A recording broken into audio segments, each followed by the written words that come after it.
నోరు.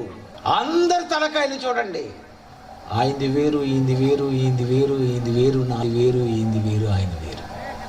మీరు మీ వెనకాతలు ఉన్నాడు, వాళ్ళు ఉన్నాడు, చూసారా? ఒకరితో సంబంధం లేదు. రూపాలు రూపాలు రూపాలు రూపాలు అబ్బబ్బబ్బబ్బబ్బబ్బా అన్ని మారిపోతున్నాయి. ఆదాము నుండి పుట్టినటువంటి మానవులు నేటి వరకు పుట్టిన ప్రతి ఒక్కరికి అక్కడే కళ్ళున్నా, అక్కడే ముక్కున్నా, అక్కడే చెవులున్నా, అక్కడే నోరున్నా ఆదాము నుండి వస్తున్న ప్రింట్స్ అన్నీ ఆదాములా లేదు, మారిపోతున్నాయి. అక్కడే ఉంటున్నాయి అవయవాలు, కానీ రూపం మారిపోతుంది. ఎందుకు కోట్ల రూపాలలో మానవులు ఉన్నారు? ఎందుకున్నారంటే మన స్వరూపమును మందు నరులను చేద్దాము. మన స్వరూపము, దేవుడైన నేను ఏ స్వరూపములో ఉంటానో, ఎన్ని స్వరూపాలలో ఉంటాయో అన్ని స్వరూపాలలో నరులను చేయదము.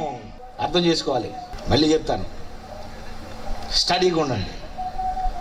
మన స్వరూపమందు నరులను చేయదము.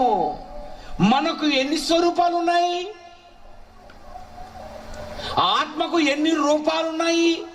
దేవుడైన నేను, ఆత్మ అయిన నేను, స్వరూపమున్న నేను, మన స్వరూపమందు నరులను చేద్దాం.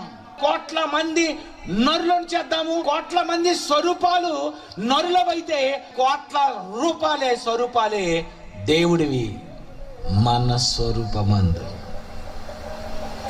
మనము ఏ స్వరూపములో ఉంటామో, ఎలాంటి స్వరూపములో ఉంటామో, దేవుడైన ఆయనకు ఎన్ని రూపాలు ఉన్నాయో ఇవన్నీ నరులు తెలుసుకోవాలనే ఒకరి నుండి వచ్చిన నరులను ఒక్క రూపములో ఇంకా ఉండకూడదు.